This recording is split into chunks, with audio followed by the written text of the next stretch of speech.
Hello, Doctor. My name is Samuel Nussbaum, and I will be doing a presentation for you on Jews and witchcraft. The Jews have long been known as a oppressed people. They have a long tradition of hatred and systematic extermination thrown towards them. This has gone back for thousands of years, not just with Christianity and European governments, but excuse my cough, I'm a little sick, but long across the historical timeline. There's long been paranoia about them, especially since the Roman Catholic Church accused the Jewish people of killing Jesus. This has led to all across Europe to Jewish people's lives being uprooted.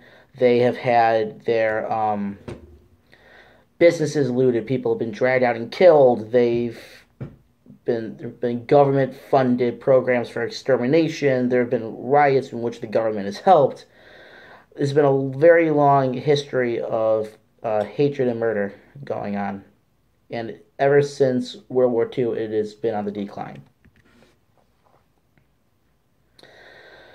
Now, as we discussed in class, um, the Inquisitions were going on during the Middle Ages. Now, what the Inquisitions were um, essentially was church-funded, essentially persecution. So what this means is the church would have specialized priests that they called inquisitors that they would send out to towns all across Europe. These guys mainly focused on hunting down other sects of Christianity for the most part. Like, I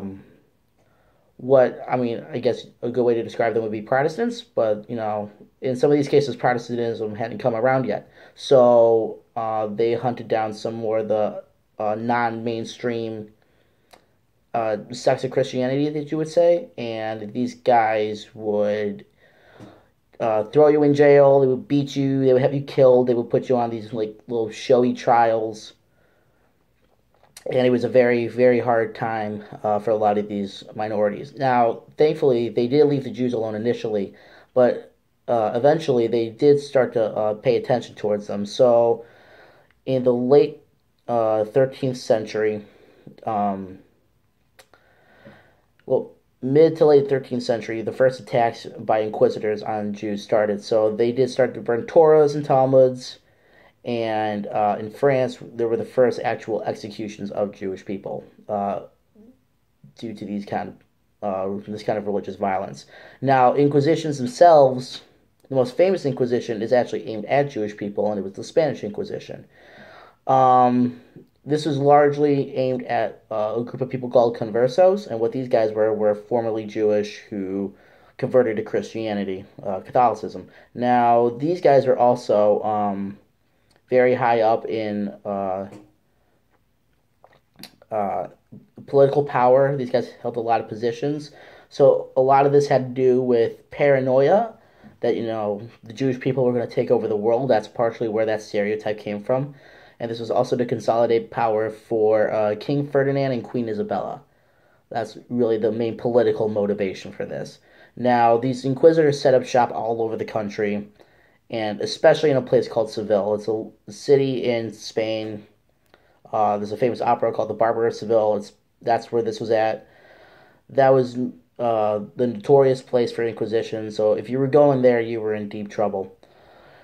Time went on, things got way worse, and so then the conversos, the new Christians, and the Jews all got up and shoved off over to Portugal, which was the neighboring state.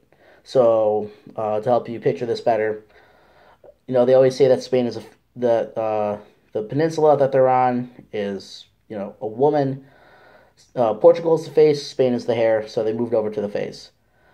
This really wasn't a good idea at all, because the Portuguese ended up conducting an inquisition, much like the Spanish did themselves, because the king didn't like all these foreigners coming over. The church did help them out a lot with this one as well. This led to and by the time that this inquisition was finished up, by the end of the 18th century, there were over 30,000 dead in Spain, and 1,800 had died in Portugal. When it came to punishments, you could be killed, you could have be thrown in jail, beaten, tortured, But if you came forward and pled your innocence, you still weren't much better off. You could still have your property taken away, and you became a social pariah. So really, you were in, your life is over either way. Now, this being a witchcraft class, I decided to take a look at what Jews and the Jewish faith have to think about witchcraft and magic. Now, I didn't expect to find that much, but I actually did. So, Judaism as a religion does not look fondly on magic at all. This is kind of a similar viewpoint that the Christians have, but it's not as extreme. So, Jews see it as something that's unnatural. So,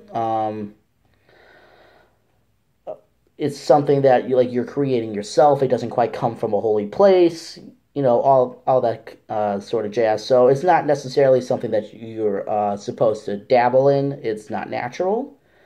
It's even mentioned in Jewish texts, like the Torah says not to allow Jewish people into not to allow Jewish people into Israel, but not to allow sorcerers or necromancers or those kind of people into Israel at all, because they're not natural. They can't be in there. They don't deserve to be in there.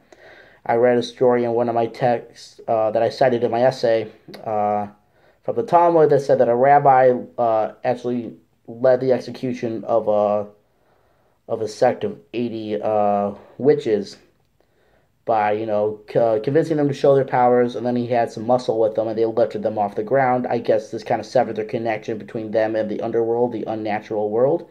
So this way they couldn't be able to practice anymore, and they were summarily executed. The text that I have read said that Jewish people don't really believe that magic really exists. Like, it kind of does, but it kind of doesn't. And this kind of stuff only has power if you let it. So, say someone gives you the evil eye, you kind of assume it doesn't have any power over you, then none of those negative effects happen to you. That's the mindset. But unlike Christians, Judaism doesn't see magic as inherently evil. It sees it, like as an energy, but how you use it kind of is up to you. It's not seen as a major sin, just like Christianity views it. It's not something, like I said, inherently evil. They describe it as a vice. So a vice, something like gambling or something like that. That's more or less how they view it. With all this time, and with time going by, you would assume that this kind of stuff wouldn't happen anymore. But I actually did stumble in the news, that someone in Iran accused Jews and the Israelis of witchcraft. This happened this century. So there's this guy who is in charge of a think tank, a political think tank in Iran, and is a close confidant to Al-Khomeini, I believe. And he says, that the Jews practice witchcraft, and this is one of their ways of trying to control the world. He said that the United States was a puppet under the control of the Jews. That this also wasn't the first time, that there have been multiple attempts by the Jews to use magic to overthrow the government. With examples like the previous presidential elections. With this research in mind that I told you about, that is not looked fondly upon, don't necessarily use it, it's not necessarily something that you would use. It kind of doesn't, that argument doesn't make sense. So, if he had actually, I guess in a sense, constructed like a more legitimate argument, he would have found that, magic, it wouldn't be a way for Jews to overthrow a government in a regional power like Iran. This read more or less as someone who is afraid of a country that's like smaller than Delaware. So, I mean, it's kind of sad. So the conclusions I drew from this is that there will always be oppressed groups, and there always will be oppressed groups. Paranoia and fear will always lead to unjust practices and attacks, just like the Spanish Inquisition, and being accused of trying to overthrow a government via witchcraft, which is really weird anyway. People will always feel superior to others. That's part of where that hatred and fear of the unknown comes from. It's very important to answer these kind of accusations with a level head and knowledge.